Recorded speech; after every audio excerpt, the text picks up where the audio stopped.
எல்லாரும் நல்லா இருக்கீங்களா? இன்றைக்கான பதிவு, மனிதனின் ஓய்வுதான் மெய்யான மௌனம். ஊட்டம் மற்றும் புத்துணர்வு பெற உடம்புக்கு தூக்கம் போன்று ஆன்மாவுக்கு மௌனம் கண்டிப்பாக வேணுங்க.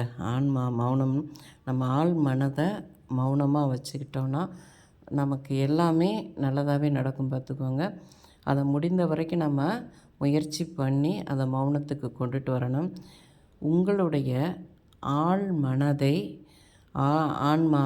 ஆன்மாவை உங்களின் உணர்ச்சிகளின் இருப்பிடம். அதை பார்த்திங்கன்னா அதுவே படைக்கும் திறன் கொண்ட மனம். நல்லதை நினைத்தால் நல்லது நடக்கும், தீயவற்றை நினைத்தால் தீதே நடக்கும். இப்படி தான் நம்மளுடைய ஆள் மனம் வேலை செய்கிறது. ஆள் மனதின் சட்டம் நல்லது கெட்டது இரண்டுக்கும் ஒன்றாகவே இருப்பது. ஏன்னா அதை நம்ம என்ன நினைக்கிறோன்னு அதுக்கெலாம் தெரியாது. நல்லது நினச்சா நல்லது நடக்கும், தீயவற்றை நடத்தால் தீயதான் நடக்கும். அதோட சட்டம் ஒரே மாதிரி தான். என்ன நினைக்கிறோமோ அது நடக்கும் பார்த்துக்கோங்க. முடிந்த வரைக்கும் நாம் ஆள் மனதை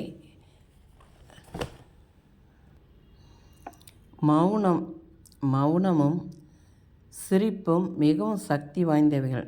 மௌனம் நிறைய பிரச்சனைகளை குறைத்துவிடும், சிரிப்பு நிறைய பிரச்சனைகளை தீர்த்து விடும் பார்த்துக்கோங்க. முடிந்த வரைக்கும் மௌனமாக இருக்கிறது நமக்கு நம்மளுடைய உடல் ஆரோக்கியத்துக்கு ரொம்ப நல்லது பார்த்துக்கோங்க. ஆள் மனதில் நம்ம எப்பயுமே ஆள் மனதை ஆன்மாவை மௌனமாகவே வைத்து கொள்ளலாம். இந்த பதிவு உங்களுக்கு பிடிச்சிருந்தால் பார்வதி வீட்டு சமையலுக்கு ஆதரவு கொடுங்க. ஓம் சாய்ராம்.